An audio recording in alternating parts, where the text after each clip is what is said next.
Picture this, you're sitting at your family's dinner table, expecting a normal night, and then, bam, your world gets flipped upside down by the people you trust most. That's how my story begins. My name's Lucy, I'm 28, and what went down with my sister's wedding still hits me hard when I think about it. It's a messy tale of hurt, choices, and learning to put myself first, and I'm still wondering if I played it right. Stick around, and let me know what you think when I'm done. It was a regular Tuesday evening at my parents' house, the kind where Mom's cooking makes everything feel cozy. She'd whipped up her roast chicken, and the kitchen was all herbs and warmth.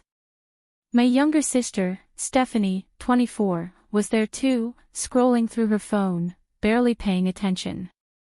Stephanie's always been the star, confident, charming, the one who lights up a room. I'm more the steady one, quietly making sure everyone's okay. Maybe that's why I didn't see it coming. I'm a copywriter, crafting words for ads and campaigns, which keeps me busy but lets me flex my creative side. That night, as I passed the mashed potatoes, I looked at Stephanie and said, "So, Steph, how's the wedding planning going?" She'd been engaged to Scott for 6 months, and the big day was 2 months away. I'd been helping out, suggesting venues, checking out floral ideas, because that's what sisters do, right? She glanced up, flashed a quick smile, and said, "It's good. We're keeping it small, though. Really intimate." "Cool," I said, nodding. "How small are we talking?" That's when Mom chimed in, her tone so casual it threw me. "Oh, Lucy, it's just immediate family and a few close friends.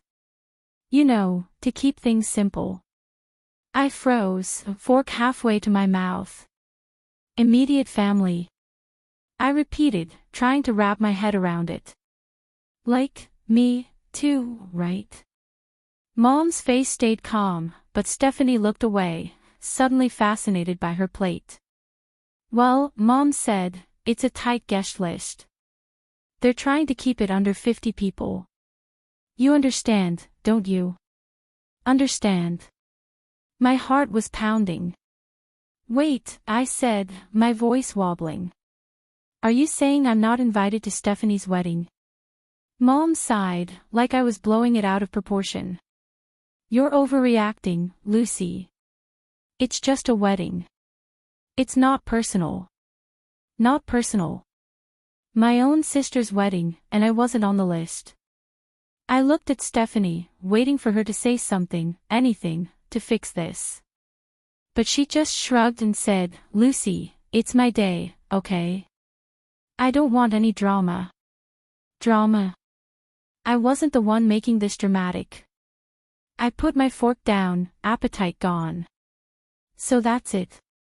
I'm just not important enough to be there." Dad, who'd been quiet, finally spoke. "Lucy, don't make this harder than it needs to be. Weddings are expensive." They had to make tough choices. Tough choices. Like leaving me out of one of the biggest moments in my sister's life. I didn't say another word for the rest of dinner. I just sat there, numb, while they moved on to table settings and cake flavors like nothing had happened. When I got home, my apartment felt too quiet, too empty. I couldn't sleep, replaying the conversation over and over. My place is small but cozy, with a desk by the window where I write, surrounded by notebooks and coffee mugs. That night, it felt like a cage. Stephanie and I had never been super close, but we weren't enemies either. We'd had our share of sibling spats growing up. She'd swipe my clothes, I'd get annoyed when she got all the attention, but nothing that screamed, "I don't want you at my wedding." And Mom. Her dismissal stung the most.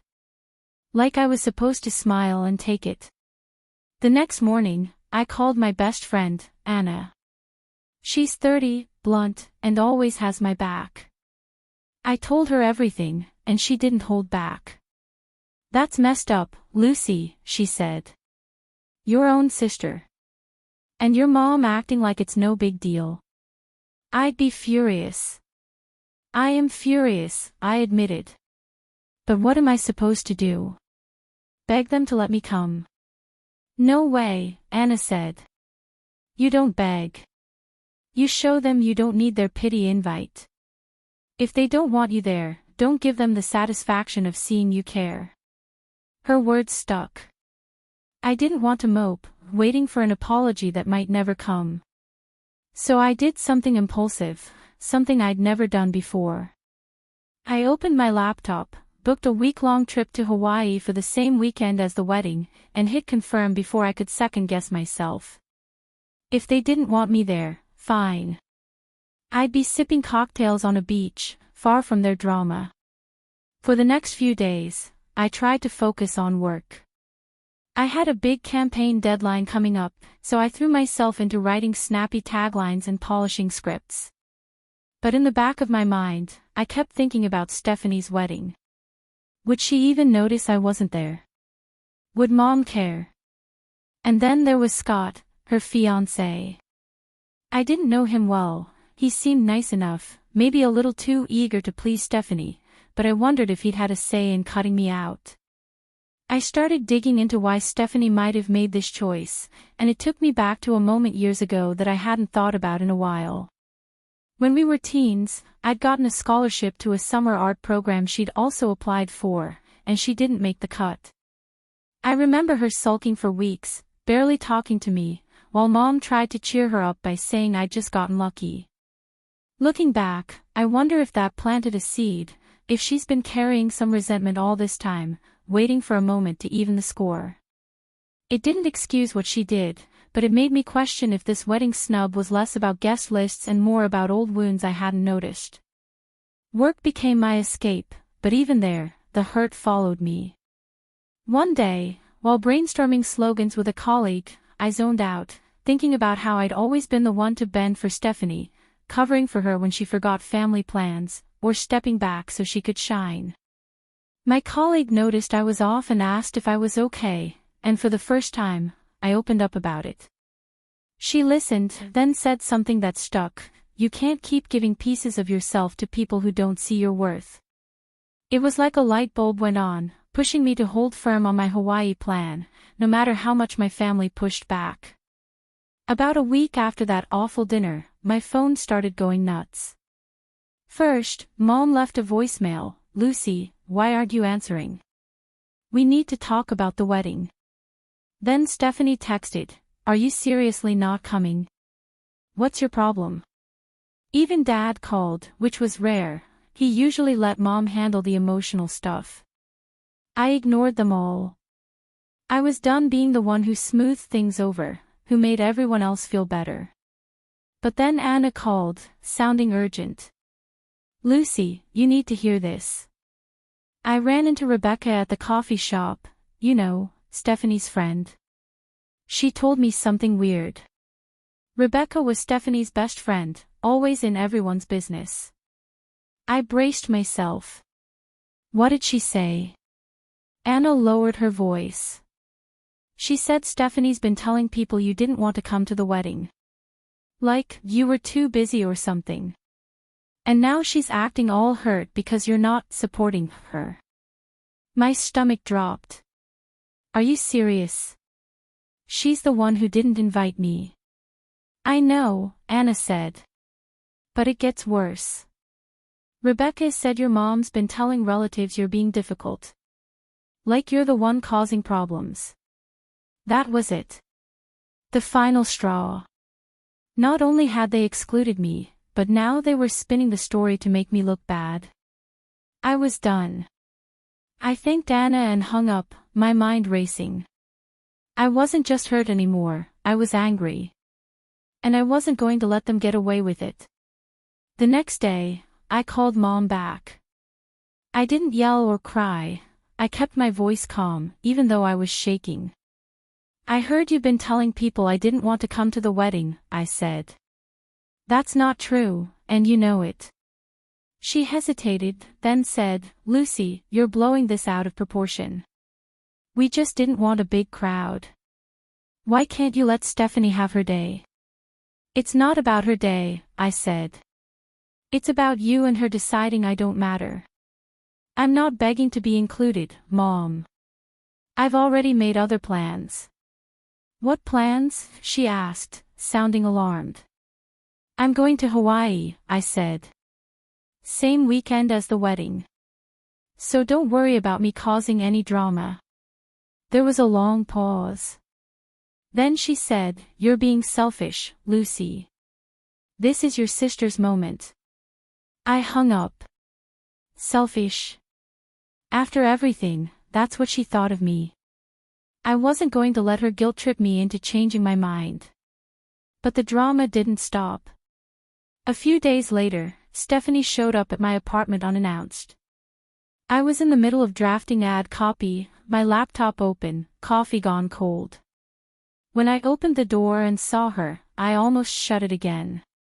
Can we talk? She asked, arms crossed. I let her in, but I wasn't feeling generous.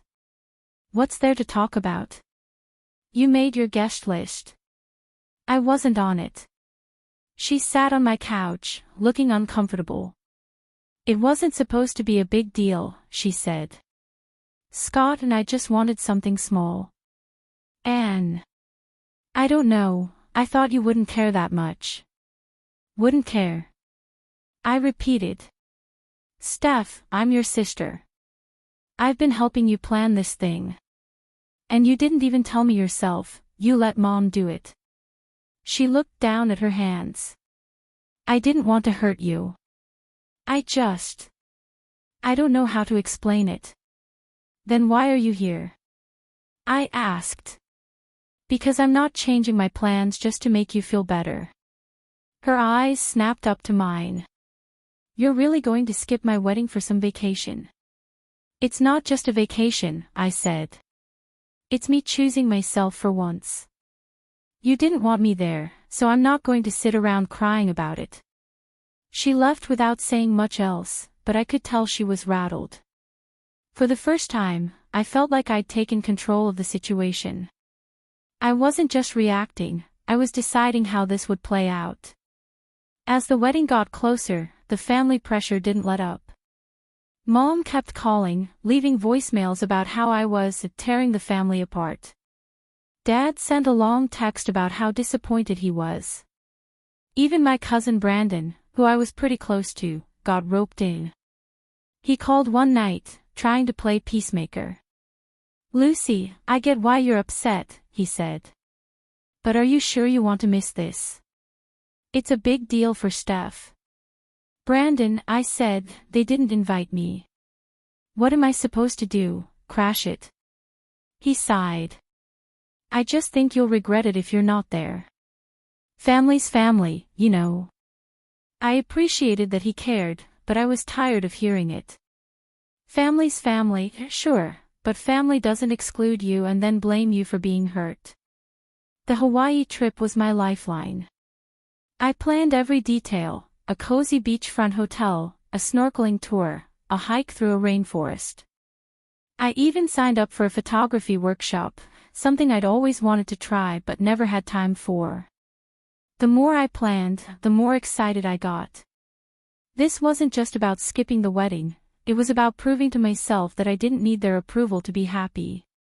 The weekend of the wedding came, and I flew out to Honolulu.